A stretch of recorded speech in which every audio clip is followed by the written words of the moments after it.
PGA Tour is on the verge of approving a sweeping change that will impact field sizes and filling exempt membership. And one player who was instrumental in this creation is Maverick McNealy. The proposed plan would also address a change to how points are distributed from middle-of-the-pack finishes at signature and full field events, based on a model McNealy created using Data Golf's True Strokes game.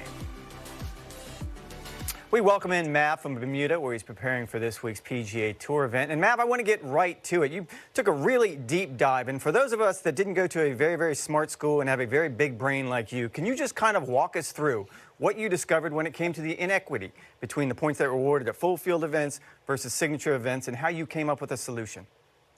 I don't know. You're giving me a little too much credit here, but really it was something that a lot of guys pointed out even before the season started, that it seemed like those signature events were getting too many points relative to just the regular PGA Tour events with 500 points to the winner. And it was hard to really know and be able to predict the fields and predict how strong those events were going to be. And the tour was kind of targeting a 60-ish% turnover rate or something along those lines for that top 50 number. But about halfway through the year, it just felt like those guys playing those signature events were getting such a big advantage on the points, and I wanted to figure out how. And there's a website called datagolf.com that does a really good kind of objective stroke analysis of how guys play, and they have this metric called True Strokes Gained, which normalizes across the strengths of fields, the size of fields.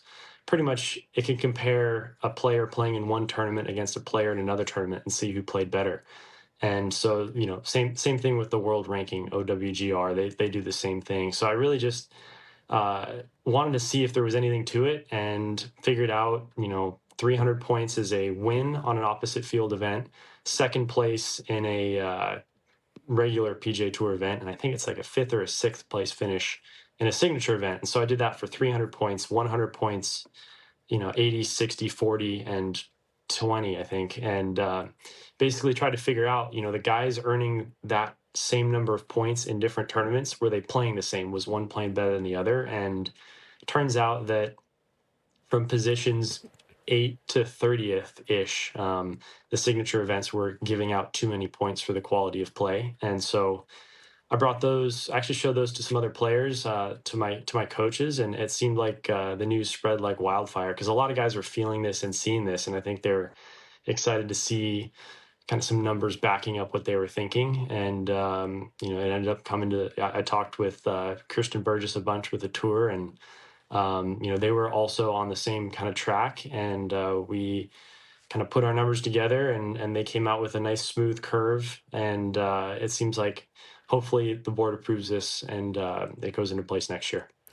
I read in the Golf Week story, Maverick, that it was specifically looking at some numbers from Corey Connors in back-to-back weeks during the summer that gave you this kind of jarring reality of just how much the inequity was visible in one guy playing good golf in consecutive weeks and being rewarded entirely differently. Exactly. Yeah, I think the Corey Connors example is just like a really palatable, chunk of information, where in back-to-back weeks at the Memorial and the Canadian Open, he finished in a two-way tie for 20th at the Memorial signature event with signature event points, and a solo sixth at the Canadian Open.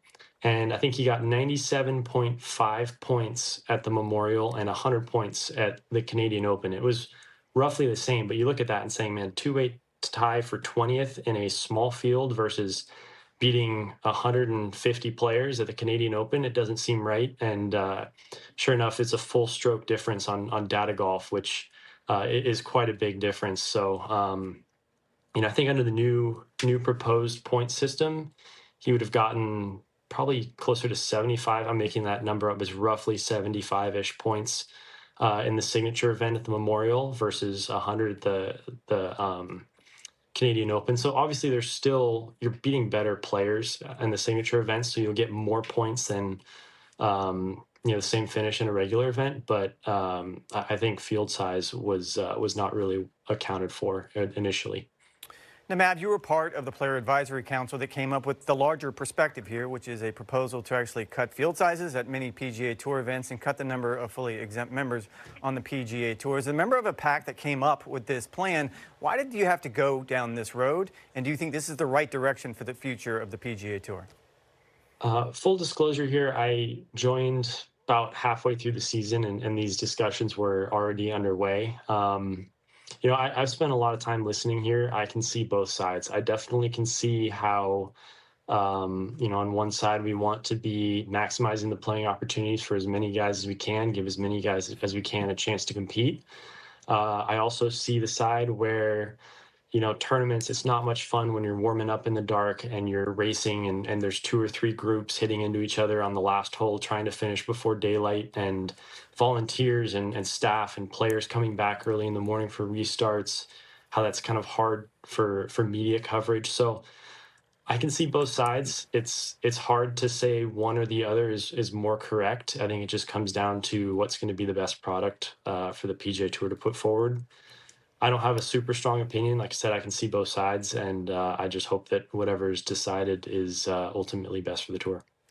That vote's going to happen on November 18th, and it's probably safe to say, Maverick, that your points formula redressing here is probably going to be the most popular thing that they're voting on in terms of guaranteeing support across the membership. But even in the last week, we've heard guys like Padraig Harrington and Lucas Glover and Justin Lauer speak out quite strongly against the idea of reducing fields. Do you think there's the possibility that enough members will be uneasy with this, that it might actually impact the vote, or do you expect it will actually pass? My gut says it'll probably pass, because most things that get to the board level tend to pass. And, it just kind of starts with the tour, and then it comes to the PAC where we give, we're Player Advisory Council. We give advice. We kind of give our input on it, and then it goes to the board for the vote. So the PAC doesn't actually decide anything. We just kind of offer feedback, offer insight. And, a lot of the times our suggestions are, most of the time our suggestions are really looked into, but we're not the ones making the decisions. It's hard to say. I really do think that, apples to apples, wherever you play will be equally rewarded for good play with points is a popular thing. And, I don't know. It's a difficult one. Matt, we spent the last few days kind of talking about what the fall series has become on the PGA Tour. What does it mean to you? You came into the fall with a pretty good number. You already had your PGA Tour card. But what was your plan over the course of the fall? So there's that next 10 category getting into the signature events, and the first 2 of the year, excluding Kapalua, are AT&T at Pebble and Genesis at Riv, and those are 2 of my favorite events of the entire season. And numbers 51 through 60 on the FedEx Cup get into those. So coming in at 53, I just missed out on the top 50, getting all of those for next year, which, playing out of a medical category, I was pretty happy with. Playing in the regular events, not the signature events. I was really proud of that finish, but wanted to really make sure I got those first 2 signature events. I love those tournaments. So T6 finish in Mexico last week. I'm pretty sure I'm all but locked up for the top 60. But now I'm still playing 2 chances to try to get to Kapalua. Top 50 in the world at the end of the December will get me in the Masters. So 68th right now. I'll probably need a win or a second place at least. But also I'm just out here with my wife. My brother's caddying for me. I've got no kids. I've got nowhere better to be than trying to win a golf tournament and have some fun playing in Bermuda. So I'm really excited to be here. Maverick, I just want to go back on our last question to the points formula. A lot of fans might say, at face value, somebody ought to get more points playing decent golf in a signature event because of the perception that it's a smaller field of the absolute elite in the game. Is it fair to say that players look at it from a different point of view, that it doesn't just matter who you beat, but it actually matters the quality of golf that you played in that given week? 100%. Totally agree with that.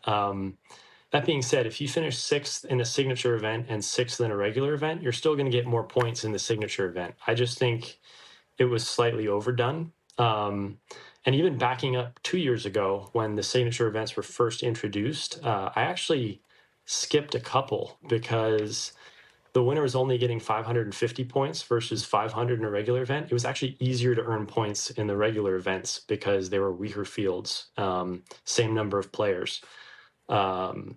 So I think the tour overcorrected a little bit, and now I think we found middle ground now that we know what 1 year's worth of fields makeup looks like. But it's definitely hard playing against 155 other players. There's a lot of good players out here. The fields are so deep now, and there's going to be, 10% of their guys are having the week of the year. And so you're going to have to beat 10 guys who are playing awesome any given week to win.